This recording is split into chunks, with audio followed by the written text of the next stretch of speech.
Yeah, good morning, Dr. Abati, Rufai Vimbai, and good morning, viewers from wherever you're watching us.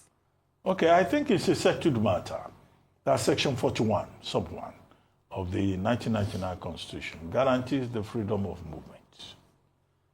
Section 15, Sub 3(4) also says, look, the Constitution of Nigeria encourages integration, that people can settle in other parts of the country, and that will not be a problem in any part thereof once you are a citizen, and that you can even marry from wherever you like.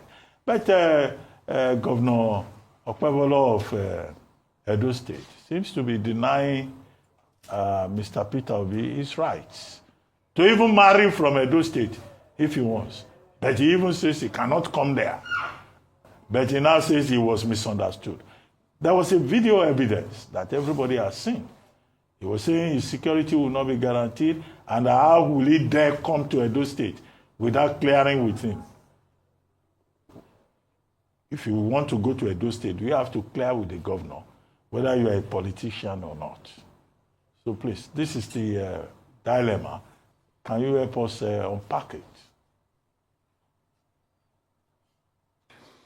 Well, thank you for this once more. I am going to unpack this dilemma from three perspectives or more. One, as a constitutional and human rights lawyer. Two, as an opposition leader. And three, as a citizen of Nigeria from Southeast extraction. Now, as a lawyer, you have rightly pointed out that Section 41 is very clear. And let me state what Section 41 said clearly. That every citizen of Nigeria shall be entitled to move freely underline, throughout Nigeria, and to reside in any part thereof. And no citizen of Nigeria shall be expelled from Nigeria or denied entry thereto or exit therefrom. If you put it into context with Edo State, it simply means no citizen of Nigeria can be expelled from Edo State or denied entry into Edo State or exit therefrom. And every citizen of Nigeria has the right to move freely in Edo State. So what the governor said is unconstitutional, it is illegal, it is irresponsible, and it's largely illiterate. Coupled with Section 39 that guarantees freedom of expression and Section 40 that guarantees freedom of association and assembly. Having said that as a lawyer, let me talk as an opposition leader. This is a direct attack, threat, intimidation of opposition leaders. Recall that Adams Oshomole blocked airports. Even the Minister of Aviation noted that what he did was wrong. Yet nobody threatened him. Nobody locked him up. If it were an opposition leader, he would have been in jail cooling off before anything is said and done. But whenever you come to APC, your sins are forgiven. And look at an innocent citizen just because he's an opposition leader. He's been threatened, his life being threatened, that he should not step into Edo State by a governor that is INEC produced, figure challenged, penchomic and petite, and largely illiterate, like I said. Now, let me come in from the point of being a citizen from Igbo extraction. I sense tribalistic, cheap, ethnic bigotry in this governor. If Peter Obi were to be a leader from Hausa land or from Yoruba land, this governor will not dare make such a statement. Recall when 16 persons were killed in Edo State, before even making any investigation, he ran to Kanu State to prostrate. That was a good thing because life is very, very essential. The same governor that did that is the same governor that is threatening the life of a human being for just coming into your state. This is very annoying. It's a direct threat to Igbo people. It's a direct threat and exhibition of being an Igbo hater. And that should stop. Let me tell you, from where I come from, when you kill even a madman, that's when you know that he has a brother. If a strand of hair falls from Peter Obi, because this is a direct attack and threat to his life. Remember, the governor made it clear. He said his security can no longer be guaranteed He used the word never. If he does not take permission from him, let me ask Monday Okpebholo, does it mean that when he finishes as a governor, before he travels to any state in Nigeria, he would have to seek the permission of all the governors? Okay. Does it mean that 200 million Nigerians, before they step into Edo State, they would have to seek permission from the governor? Okay. And in the case of AMPP versus the IGP, the law has even been made clear that you don't even need permission, even when you want to embark on a protest. And I'm talking about peaceful protest. Okay. If you don't need permission when you want to embark on a protest, how can a governor be talking about permission to visit a state? Okay. That is in bad taste. Okonkwo, that is offensive. These are the questions. I reject it with everything that is within me. You know, that is why Julius Caesar said, in Julius Caesar, he said, let me have men about me that are fat, sleek-headed men, such as Monday Okpebholo, who has a lean and hungry look. They think too much of themselves. He says some men are dangerous. Okay, Mr. Kenneth Okonkwo, let me step in at this point. I'm sure even if you go to his office, you won't even see him. Okay, we don't, Mr. Kenneth Okonkwo, let's maintain a level of, decorum. We were having a very intellectual exchange. Let's maintain it at that level. Let's talk about the philanthropic aspect. What decorum has the governor maintained by threatening the life of a Nigerian citizen? I understand. What decorum by saying that he said he doesn't give shishi and that he's giving 15 million? What decorum? I totally understand. I don't maintain decorum to people who do not deserve it. Which is fully understood. But, let's keep the conversation, as controlled as we can. I understand your passion. It's totally valid. You're entitled to that. On the issue of philanthropy, if that governor does not apologize, I'll be on his case. Okay. If you allow me, the Chief Press Secretary also alluded to these, like you've just mentioned, to the philanthropic acts. And he was saying that there have been some incidents concerning Catholic churches in Edo State. There have been some kidnappings and some security issues. And according to Governor Okpebholo's Chief Press Secretary, he said that he was concerned that these acts of philanthropy will draw the wrong type of attention to these churches and some of their priests and parishioners that may exacerbate the security situation around them. I'd love to know your thoughts around this worrying statement, because with the state of the economy, I know people are encouraging philanthropy, but in this case, the Chief Press Secretary is saying that Mr. Peter Obi and other people should not publicize their philanthropy. What are your thoughts? Now, that can tell you how malicious the whole intention is. When the governor that was talking, you heard him use such words. He said he doesn't give shish, but he's giving 15 million. He said this and that. I want to tell you that they have even added a lie to their misdeed. Why I'm saying this is very clear. Peter Obi may have his own style of doing things. I have my own style. If you disagree with him, as I do at times, leave him to do his own thing, his own way. He is entitled to his freedoms. They are fundamental to him. If you don't like it, leave him, but not to threaten his life. How can a Peter Obi, which you know that I even quarrel with the way he does his own things, how can he pose a security threat to a state? And that reminds me, because Peter Obi has to even up his game.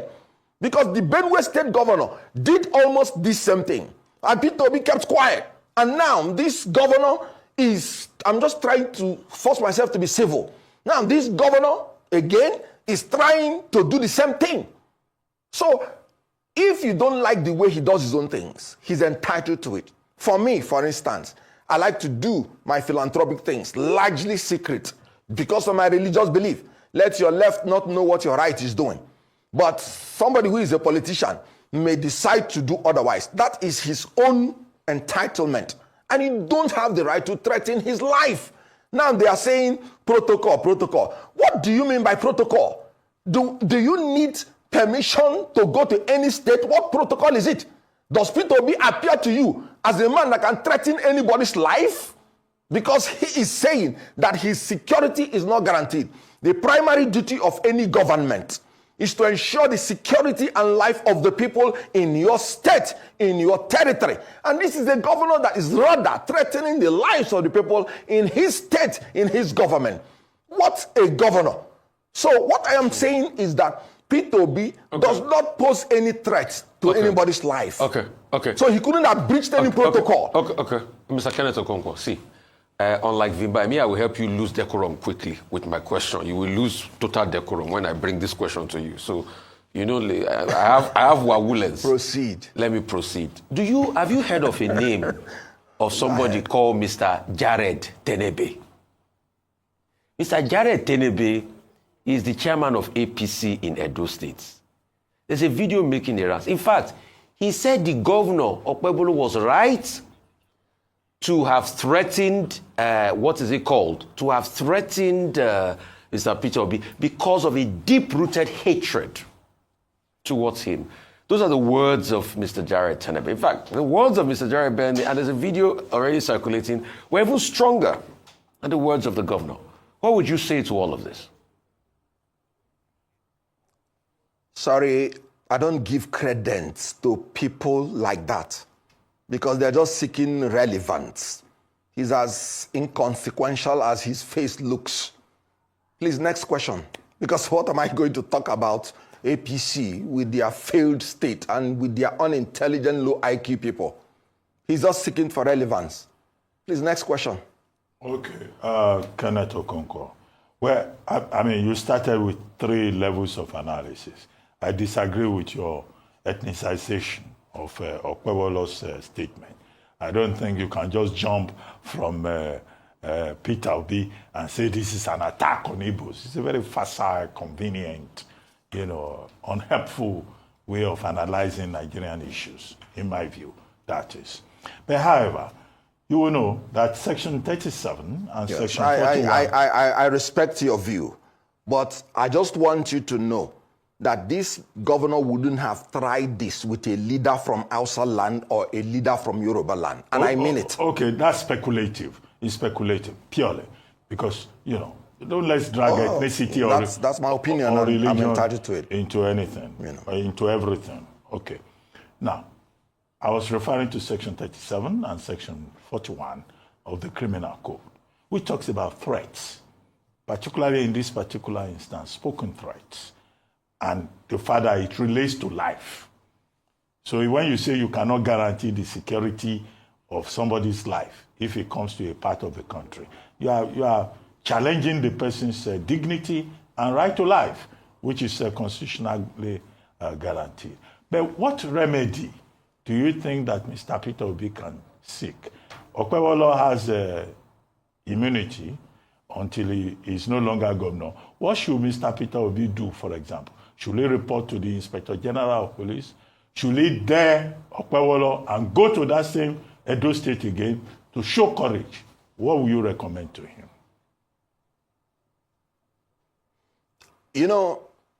I must have to tell you that part of the reason I got very upset, like Vimbai pointed out, is because I understood that this man has immunity and there is a limitation to what you can do. So the only choice I have is to state my mind the way that it pained my heart, because there is really little anybody can do to a man that is enjoying immunity. Police can only investigate, but they cannot prosecute him. And I am telling you, if he stays there for 4 years, before that time, tempers would have cooled, and there is nothing practically you can do about it. I am aware of what you submitted, Abati, and you are absolutely correct. It's a criminal offense, no doubt, to threaten the life of any citizen. But unfortunately, he's enjoying immunity, and there is little we can do about it, except to pour our venom the way that we have seen it. It's quite unfortunate, but there is nothing anybody can do about it. Okay, this is the second time we're seeing this happening to Peter Obi. The first time was concerning Benue State. after those killings happened, and he wanted to visit. And some people might analyze this and say that it shows the growing momentum around Peter Obi and his movement. When you see these incidents happen, as somebody who has detached himself from that movement, do you have any regrets about possibly, detaching yourself from a movement that seems to be gathering so much momentum and national attention? Let me tell you, what it shows is that they believe that they can assault and insult Peter Obi and get away with it. That's what it shows. It does not show any other thing. And that is why I say my brother should step up. And if anybody gives you one, give the person 10.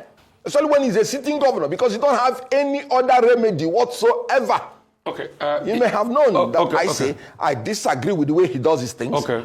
And he disagrees with the way I do my own things. Okay. So it has nothing to do with momentum whatsoever. Okay. So he's not a virulence personified kind of person, like you will have known. Maybe that's why he will not give them 10 in return. In all of this, he's not said much. But let's go straight to it now. Yes. You made the argument for power coming to the South. But you're also making the argument now that if ADC coalition will go ahead, that candidates like Atiku Abubakar should be favored there in a bid to be able to beat, President TINUBU. Those are some of the arguments you've made. The question is, what changed in your train of thoughts all of a sudden? Is it just about to grab power, or the fact that power should remain in the South? Now, circumstances of 2023 is different from circumstances of 2027. In 2023, you didn't have an incumbent. In 2023, the power was in the North. It has not changed to the South. In 2023, we had a very viable platform. We had our Labour Party that we could relate with. Now, going to 2027, there is an incumbent. This incumbent has publicly elicited that he knows how to take power by force, grab it, snatch it, and run away with it.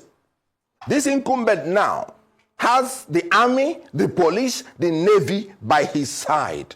This incumbent is from the South. Let me tell you, it has not happened in Nigeria. I don't see it happening in 2027. That you will use a fresh candidate from the same section of the Nigeria to win an incumbent candidate. And this is my reason. When people say 12 million votes for Buhari, that is 12 million votes he garners only when he is dealing with a Southern candidate. When Buhari contested with Umaru Yar'Adua, he got only 7 million votes in 2007. So when you are talking about using a fresh candidate for any section, you cannot use the same candidate from that section to defeat an incumbent. And the reason is that nobody will be willing to fight for any vote if the candidate rigs the election. And so I am talking from the platform that I do not believe that we are going to have free, fair, credible election in 2027. I don't believe it, because the electoral reforms have not been done. So you have only manually generated, collated results where all the fraud takes place. Why would you want to take somebody from the Southeast who does not have an army, who does not have the Navy, who does not have the Air Force, to go and confront somebody from the Southwest? And you think the North will now back you a fresh candidate that they do not even believe that may keep to the terms of the agreement. Like I said, I will not swear for any politician because I don't want to die before my time. So you have to be pragmatic. I am a politician existing in pragmatism. Activists exist in idealism. And so being realistic, the only choice you have to make even an impact, which every Nigerian would even have to support before it can make an impact, is if you want to challenge an incumbent, you take somebody from the other section, and whatever vote you give to him will push the person through. That was what TINUBU did. In 2015, he went and brought Muhammadu Buhari, knowing that Muhammadu Buhari against a Southern candidate will have 12 million votes already. So he just needed little votes from the South to push him in. He knew that he did not have the army, the navy, and he cannot compete against Goodluck Jonathan, coming from the same zone. So that is why I'm saying, taking all this background, you need to use a northerner if you are talking about disruptive change. Otherwise, the 8 years is 8 years for TINUBU to continue. If TINUBU had done well, in all honesty, I will go home and sleep. But you cannot choose a Muslim ticket. The economy running riot, insecurity going everywhere. And we want to give you 8 years.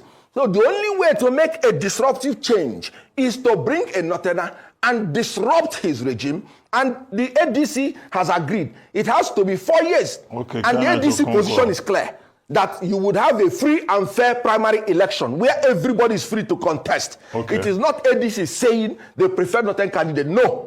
It is my own preference and strategy, because that's the only way to win TINUBU in the election. Kenneth Okonkwo, just a small footnote, that the intendment of the framers of the Constitution is that whoever becomes president of Nigeria should have votes from across all the 6 geopolitical zones, 2/3. Not anybody that is boasting of 12 million from one particular region, or somebody say, I'm in charge of this particular region. Because the president will be president of Nigeria, not president of any region. And that's why the Constitution talks about integration, accommodation, and political parties have adopted zoning formula. But we'll keep discussing the issue. Thank you very much for joining us.